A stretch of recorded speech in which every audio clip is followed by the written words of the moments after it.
আজ তোমাদের শেয়ার করব সকালের জলখাবার বা বাচ্চাদের টিফিনের জন্য কিভাবে তোমরা খুব কম উপকরণে ঝটপট এক সুস্বাদু রেসিপি তৈরি করে নিতে পারো। তো বন্ধুরা, স্বপ্নাস ডায়েরিতে সবাইকে অনেক ওয়েলকাম জানাই। একটা ডিম আর ছোট এক প্যাকেট ম্যাগি দিয়ে আজ তোমাদের খুব সহজে লোভনীয় একটা জলখাবারের রেসিপি শেয়ার করছি।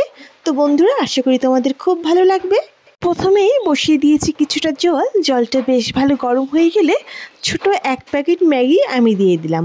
ম্যাগিটা যখন আস্তে আস্তে নরম হতে থাকবে সেই টাইমে একটা চামচ বা ছুরি দিয়ে ছাড়িয়ে দিতে হবে যাতে চারিদিকে ছড়িয়ে যায়। তো চারিদিকে ছড়িয়ে দিয়েছি এবং জালও বেশ উঠে গেছে। 1 মিনিট মতো জাল দিয়ে আমি এখানে ম্যাগির যে মশলাটা অ্যাড করে দিলাম।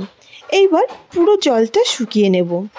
হাই ফ্লেমে আমি কিছু সময় ফুটিয়ে নিচ্ছি যাতে জলটা বেশ সুন্দর শুকিয়ে যায়। তোমাদের আমি কিছু সময় পর দেখাচ্ছি। দেখো, 3 থেকে 4 মিনিট পর জলটা খুব সুন্দর শুকিয়ে গেছে। এই টাইমে ফ্লেমটা অফ করে নামিয়ে নিয়েছি। অন্য পাত্রে নিয়ে নিলাম একটা ডিমটাকে ফাটিয়ে নিলাম। এবার অ্যাড করছি পরিমাণ মতো লবণ। তোমরা অবশ্যই খেয়াল করেছো ম্যাগিতে কিন্তু আমি লবণ অ্যাড করিনি, যেহেতু মশলার মধ্যে একটু লবণ ভাব থাকে তাই লবণের প্রয়োজন হয়নি।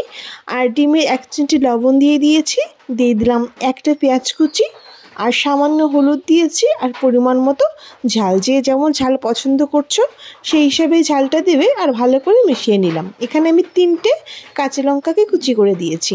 ভালো করে মিশিয়ে নিয়ে অন্য সাইডে কড়াইও বসিয়ে দিলাম।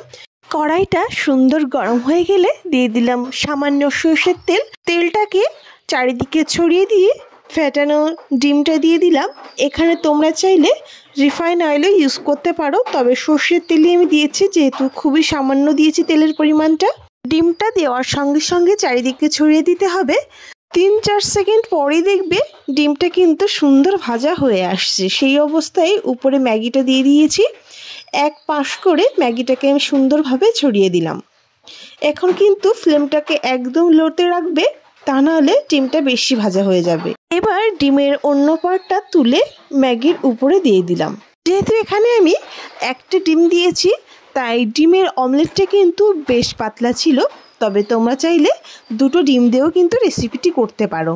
তবে একটা ডিম দিয়েও কোনো অসুবিধা হয়নি, খেতেও যেমনি ভালো হয়েছে আর বানাতেও কিন্তু দেখতেই পাচ্ছো খুবই নর্মাল। হালকা একটু ভেজে নিয়ে একটা পাত্রে নামিয়ে নিলাম। এই রেসিপিটি কেটে কেটে যদি সস দিয়ে খাওয়া হয় ভীষণ ভালো হয় খেতে। আর তোমরা যদি বাচ্চাদের এইরকম টিফিন করে খাওয়াও তারা তো ভীষণ খুশি হয়ে যাবে।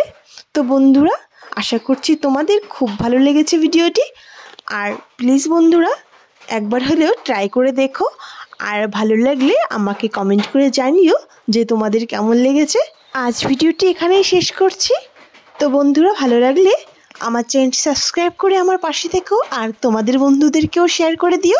সবাইকে অনেক ধন্যবাদ পুরো ভিডিওটি দেখার জন্য।